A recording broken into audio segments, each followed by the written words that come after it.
ఏంటి స్టోరీ ఏంటి ఇంటర్వెల్ దాకా ఏంటో అనుకున్నాం కానీ పిఠాపురం గుర్తొచ్చింది.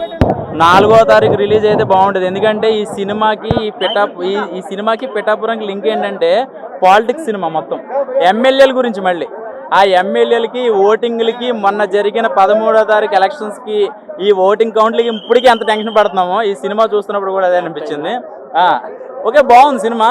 సో మధ్యలో కొంచెం ల్యాగ్ అనిపించింది కానీ ఈ విశ్వక్సేన్ గారు అంతకుముందు చేసిన సినిమాల కన్నా పర్ఫార్మర్గా చాలా బాగా చేశాడు. యాక్టింగ్ అయితే మాత్రం చాలా ఇంప్రూవ్ అయ్యాడు అనుకోవాలి. అంటే స్టోరీ బట్టి అలా ఉందో తెలియదు కానీ ఇందులో ఒక స్లాంగ్, అంటే చాలామంది ట్రైలర్ చూసి తెలంగాణ స్లాంగ్ ఉంది కదా ఆంధ్ర సినిమా పేరు పెట్టుకున్నారు అన్నారు, కానీ సినిమాలు అయితే మాత్రం ఆ స్లాంగ్ ఆ వెటకారం అవి బాగున్నాయి.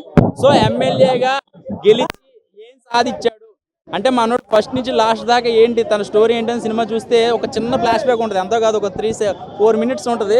సో ఓవరాల్గా చెప్పాలంటే లాస్ట్ ఎమ్మెల్యే ఎవరు అనేది సినిమా చూస్తే అర్థమవుద్ది. నిజమైన ఎమ్మెల్యే ఎవరో 4వ తారీఖు తెలుస్తుంది అనమాట. సో బాగుంది సినిమా, ఒక మంచి కంటెంట్.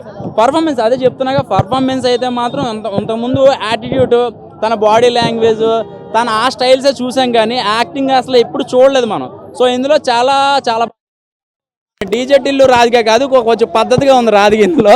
సో బాగుంది సినిమా. ఓవరాల్గా చెప్పాలంటే ఓకే సినిమా అంతే. అంటే మరి సూపర్ హిట్ అని నేను చెప్పను కానీ చూడడానికి బాగుంది. కొన్ని ఫైట్ సీన్లు అయితే మాత్రం గూస్ బంప్స్ వస్తాయి. గోదావరి మధ్యలో కొన్ని ఫైట్ సీన్లు వస్తాయి. టైగర్ అని ఫీల్ అనేది ఈ 4వ తారీఖు పాలిటిక్స్కి సినిమాకి లింక్ ఏంటో సినిమా చూసిన వాళ్ళకి అర్థమవుతుంది. పార్ట్ అంత ఓపిక లేదు. మాస్ కా దాస్ కా బాస్ విశ్వక్సేన్ సూపర్ అంటే సూపర్ ఉంది. మూవీ అయితే నెక్స్ట్ లెవెల్ ఉంది. ఏమి యాక్షన్ సీన్స్, ఫస్ట్ హాఫ్ లో అయితే లారీలో ఒక సీన్ ఉంటది, ఫైట్ సీన్. అబ్బాబాబా నెక్స్ట్ అంటే నెక్స్ట్ లెవెల్ ఉంది బ్రో.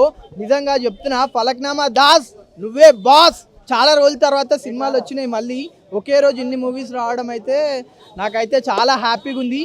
నేనైతే గ్యాంగ్స్ ఆఫ్ గోదావరి మూవీ చూసిన, ఫుల్ అంటే ఫుల్ ఎంజాయ్ చేసిన. రాధిక మళ్ళీ వచ్చింది నా కోసమే వచ్చింది అనుకుంటున్నా. రాధిక అయితే నిజంగా నెక్స్ట్ అంటే నెక్స్ట్ లెవెల్ ఉంది బ్రో. ఒక సీన్ అయితే పోలీస్ స్టేషన్లో ఫైట్ సీన్ ఉంటుంది, ఏమి యాక్షన్ బ్రో. నిజంగా విశ్వక్సేన్ గారు అయితే చాలా అంటే చాలా గ్రేట్. మంచి మూవీ ఇచ్చారు. బీజిఎమ్స్ అయితే కుమ్మి పడేసారు బీజిఎమ్స్. అంజలి నిజంగా అంజలి హీరోయిన్ అయితే చాలా అంటే చాలా సూపర్ ఉంది. హీరోయిన్ అయితే చాలా బ్యూటిఫుల్గా ఉంది. మంచి సీన్స్ ఉన్నాయి దీంట్లో. అయితే మంచి ఎంజాయ్ అయింది మూవీ అయితే. బీజిఎమ్స్ అయితే నెక్స్ట్ అంటే నెక్స్ట్ లెవెల్ ఉంది. అంజలి గారు అయితే పర్ఫార్మెన్స్ చాలా అంటే చాలా బాగుంది అన్న. నిజంగా సూపర్ మూవీ. నాకు విశ్వక్సేన్ చాలా సినిమాలు వచ్చినా ఇలాంటి సినిమా నా లైఫ్లో చూడలేను. ఎందుకంటే మొన్న గామి ఏదో అయింది, కానీ ఈసారి గ్యాంగ్స్ ఆఫ్ గోదావరి కుమ్మి పడేసాడు. ఉత్స కోత డైరెక్టర్ గారికి హ్యాట్స్ ఆఫ్. ఇది కదా సినిమా. ఇన్ని రోజులు థియేటర్ మూసేసారు కదా, ఈ ఒక్క సినిమా థియేటర్ మొత్తం ఓపెన్ అయిపోతుంది. ఇన్ని నాకు చాలా బాగా నచ్చింది. ఇలా అంటే మాస్కా దాస్ని ఇట్లా మాస్ లుక్లో చూడడం. ఇంకొకటి నేహా శెట్టి, అబ్బా ఏం చెప్పాను అవ్వ, ఆమె ఉడుమో ఆ నడుముకి చుట్టంలా చూసి పోగల. ఆమె ఎప్పటికీ సెక్సీ ఫిగర్ అయినా అంతే, హార్ట్ ఫిగర్ అంటే నేహా శెట్టి. అంజలి గారి క్యారెక్టర్ మాత్రం సూపర్ ఉందన్న. ఆమె ఇలాంటి క్యారెక్టర్ చేస్తుంది అనుకోలేదు, చేసింది కదా. వాళ్ళిద్దరి మధ్య రొమాన్స్ మాత్రం మామూలుగా ఉంటే. ఒకటే విశ్వక్సేన్ ఫ్యాన్స్ అందరికి చెప్తున్నా, బ్లాక్ బాస్టర్ ఇట్టు కొట్టినాం. ఎంతమంది ట్రోలింగ్ చేయండి, నా కొడుకులు ట్రోలింగ్ అందరికి చెప్తున్నా. ఎవరు ట్రోలింగ్ చేస్తాడు చేయండి, ఈసారి మాత్రం తగ్గేదేలే. బ్లాక్ బాస్టర్ ఇట్టు జై బాలే. ఇంకోటి మన బాలేబాబు ట్రోలింగ్ చేసింది మందు పాట. అరే మీకు పని పాట లేకపోతే ఎవరిలో ట్రోలింగ్ చేస్తారు. బాలేబాబు ఉచ్చి పడేస్తాడు, మ్యాన్స్ హౌస్ గుద్దుతాడు. కానీ ఆ రోజు ట్రోలింగ్ సినిమా చూడండి, జై బాలయ్య. ఏమన్నా ఇంకో మళ్ళా బాబా ఏమన్నా ఉందా గ్యాంగ్స్ ఆఫ్ గోదావరి విశ్వక్సేన్ అన్న డై హార్ట్ ఫ్యాన్ గా చెప్తున్నా. Cinema block buster. ఎవడన్నా ట్రోల్ చేసిన అనుకో అంది పగులుతుంది కింది, అంతే. ఇంకేం చెప్పడానికే రాదు. సినిమాలు ఏం లేవు, ఆ వచ్చిన సినిమాలన్నీ తెంగినాయంటారు పబ్లిక్. ఇది ఇంకా ఒకటే సినిమా హిట్ అంతే. ఇంకా ఈ సినిమాలో ఉంది ఒక లిప్ లాకు, ఈ సినిమా హిట్ అని పబ్లిక్ టాకు. విశ్వక్సేన్ అన్న ఈ సినిమాలో రాకు ప్రతి ఒక్క సినిమా లవర్ సినిమాని చేస్తాడు సీన్. ఏమన్నా సినిమా తీసిండు భయ్యా మా అన్న విశ్వక్సేన్. థ్యాంక్ యూ అన్న. సినిమా మెంటల్ ఉంది, కోమా ఉంది. ఈ అన్న చెప్పినట్టు ఊచకోతనే పబ్లిక్ చూస్తూ ఉంటే నరాలు మిగిలిపోతున్నాయి తెలుసా. సినిమా అట్లుంది చూస్తే ఇంకో ఇట్లా అయిపోతున్నాయి. ఇది పట్టుకో చెప్తాను, ఇది పట్టుకో. సినిమా గురించి ఏమైనా చెప్పాలంటే ఏం లేదు నా మొట్ట. సినిమా చూడు, మెంటల్ అంటే మెంటల్ ఉంది సినిమా. కోమా భయ్యా, కోమా ఉంది సినిమా. అంటే ఇలాంటి సినిమాలు ఇంకా రావు ఇంకంతే. ఎందుకంటే ఈ నెలలో సినిమాలు రిలీజ్ మూతపడ్డ థియేటర్లు అన్నీ ఓపెన్ అవుతాయి. ఈ సినిమాతో హౌస్ఫుల్ అవుతాయి. పబ్లిక్ టికెట్లు దొరుకుతలేవు బయట. అది పబ్లిక్ టాక్. నిజంగా మజాక్ చేస్తలేను. ఇప్పుడే సినిమా చూసిన 300 కాదు భయ, 1000 రూపాయలు పెట్టిన ఈ సినిమా చూడొచ్చు. ఎవరైనా సినిమా బాగాలేదు నరుకుతా, ఎవరైనా డైరెక్టర్ కనిపిస్తే నరుకుతా అలాంటి మాటలు అన్నారు అనుకో, ఆడిని నరుకుతా. ఆడు ఎవడైనా కానీ, ఆడు సీఎం కొడుకైనా కానీ పిఎం కొడుకైనా కానీ అంతే. సినిమా బ్లాక్ బస్టర్, ఇది రాసి పెట్టుకోరు ఏమంటే అంతే. అన్న ఇప్పుడే గ్యాంగ్స్ ఆఫ్ గోదావరి అనే సినిమా చూసి వస్తున్నా. నిజంగా విశ్వక్ గారు ఏ సినిమా తీసుకొచ్చినా కానీ సరైన ఒక కంటెంట్తోనే ముందుకొస్తారు. ఏంటంటే ఇంతకుముందు చేసిన సినిమా ఓరిదేవుడా కానీ కావచ్చు, మొన్న ఏంటంటే మామూలుగా మాస్కా దాస్ సినిమా కావచ్చు, ఏదైనా ఒకటి ఏంటంటే ఏదో ఒక సరైన ఒక సబ్జెక్ట్ మెసేజ్ తీసుకొని వస్తారు.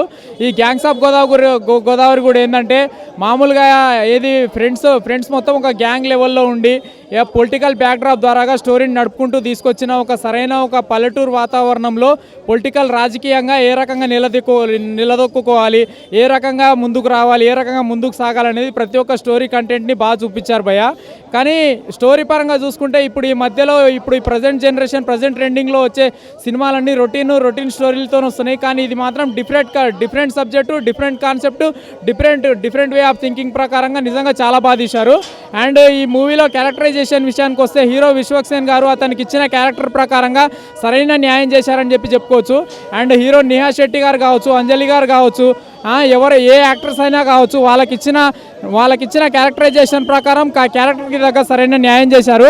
నిజంగా ఈ మూవీలో ఏంటంటే నిహా శెట్టిని చాలా హైలైట్ చేశారు భయ్య. లాస్ట్ క్లైమాక్స్ సీన్లో హీరోయిన్కి మధ్యలో ఉన్న ఎమోషనల్ సెంటిమెంటల్ సీన్స్ నిజంగా గుండెల్ని పిండి పడేసింది. నిజంగా చాలా అంటే చాలా ఎమోషన్ అనిపించింది భయ్య. నిజంగా మూవీ అయితే చాలా బాగుంది. కాకపోతే ఏంటంటే బ్లాక్ బస్టర్ హిట్ అని చెప్పలేను. ఏంటంటే విశ్వక్ గారి కెరియర్లో ఈ మూవీ కూడా ఏంటంటే జస్ట్ ఒక హిట్ అని చెప్పగలను. సాంగ్స్ ఏం పెద్దగా లేవు, కాకపోతే ఉన్న ఒక ఫస్ట్ హాఫ్లో ఒక సాంగ్ ఉంది, అది చాలా బాగుంది. అండ్ ఐటమ్ సాంగ్ ఒకటి ఉంది, ఐటమ్ సాంగ్ కూడా చాలా బాగుంది. నిజంగా మూవీ పరంగా చూసుకుంటే వన్ టైం వాచబుల్ మూవీ అన్న. ఓన్లీ విశ్వక్ సేన్ ఫ్యాన్స్కి అండ్ పొలిటికల్ బ్యాక్డ్రాప్ ద్వారా తీశారు కాబట్టి ఆంధ్రాలో ఉన్న పబ్లిక్ బాగా చూస్తారని చెప్పేసి గట్టి విశ్వాసంతో నమ్ముతున్నా అన్న. ఓవరాల్గా చూసుకుంటే మూవీ మాత్రం 3.5 రేటింగ్ ఇస్తా అన్న. పర్వాలేదు, బాగుంది. సినిమా బాగుందన్న, చాలా బాగుంది. కొన్ని క్వశ్చన్లు అడిగితే మంచిగా నాది పట్టుకోమంటాం. సరే, సినిమా బాగుందన్న, చాలా బాగుంది, నీట్గా ఉంది. ఫస్ట్ హాఫ్ మాత్రం ఒక లెవెల్లో తీసుకెళ్లారు. అసలు లవ్ ట్రాక్ కానీ ప్రతి ఒక్కరి క్యారెక్టర్, అంజలి గారి క్యారెక్టర్ కానీ ప్రతి ఒక్క క్యారెక్టర్ కూడా చాలా బాగుంది. నిజంగా ఫుల్ లెంత్గా అంజలి క్యారెక్టర్ అయితే చాలా ఎంజాయ్ చేస్తాం. అలాగే విశ్వసేన అన్న అయితే ఈ సినిమాలో మేనరిజం కానీ ఇట్లానే మేనరిజం కానీ సాంగ్స్ కానీ ఫైట్స్ అయితే వేరే లెవెల్ భయ్యా, అసలు మామూలుగా ఫైట్స్. అలాగే నిజంగా నేహా శెట్టి గారితో అయితే యాక్టింగ్ అయితే మామూలుగా అల్టిమేటెడ్గా ఉంది. తన గ్లామర్తో పాటు యాక్టింగ్ కూడా అల్టిమేటెడ్గా ఉంది. నిజంగా ఇద్దరు కాంబినేషన్ కూడా ప్రతి ఒక్కరికి కనెక్ట్ అయిపోతుంది. కాంబినేషన్ కూడా బాగుంది, ఫైట్స్ బాగున్నాయి, బ్యాక్గ్రౌండ్ మ్యూజిక్ అయితే అదిరిపోయింది భయ్యా. నాకు తెలిసి నిజంగా 24 క్రాప్ సీరియస్గా పనిచేస్తే ఎలా ఉంటుందంటే అలా ఉంది సినిమా. అంటే బ్యాక్గ్రౌండ్ మ్యూజిక్ కానీ డిఐ కానీ ఎవ్రీథింగ్ చాలా అంటే చాలా బాగా నచ్చింది. తర్వాతకి క్లైమాక్స్లో సాంగ్ మౌతమోగిపోద్ది అనే సాంగ్ కూడా చాలా బాగుంది. అంటే యూత్కి అయితే బాగా మాస్ మసాలా అన్నమాట. ఆ సాంగ్ అయితే చాలా బాగుంది, అంటే ట్రెండింగ్లో కూడా ఉంది ఆ సాంగ్. విశ్వసేన అన్న గురించి చెప్పాలంటే ఒకటే, నిజంగా ప్రతి సినిమా కంటే ఈ సినిమా తన యాక్టింగ్ కానీ డైలాగ్స్ కానీ ఇంకో లెవెల్ తీసుకెళ్ళి, అంటే స్టెప్ బై ఎదుర్కొంటూ వెళ్ళిపోతుంది. కానీ ఈ సినిమాకి నిజంగా బాలయ్య బాబు ప్రమోషన్ కానీ ప్రతిదీ కూడా హైలైట్ అనమాట. ప్లస్ అనుకోవచ్చు సినిమాకి. బాగుంది అన్న సినిమా ఓవరాల్గా. పాలిటిక్స్ అదే మెయిన్ పాలిటిక్స్ సినిమాకి సంబంధించి ఏంటంటే ఒక ఎమ్మెల్యే అవ్వాలి, ఒక మధ్యతరగతి కుటుంబం నుంచి వచ్చిన వ్యక్తి ఎమ్మెల్యే అవ్వాలంటే ఎన్ని స్ట్రగుల్స్ పడుతుంది ఏందనే దాని గురించి తీసారు.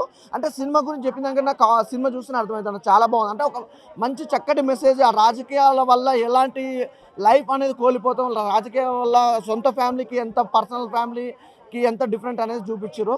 సినిమా అయితే బాగుంది, ఒక మంచి మెసేజ్. కాకపోతే ఏంటంటే అది అర్థం చేసుకునే దాన్ని బట్టి ఉంటుంది సినిమా.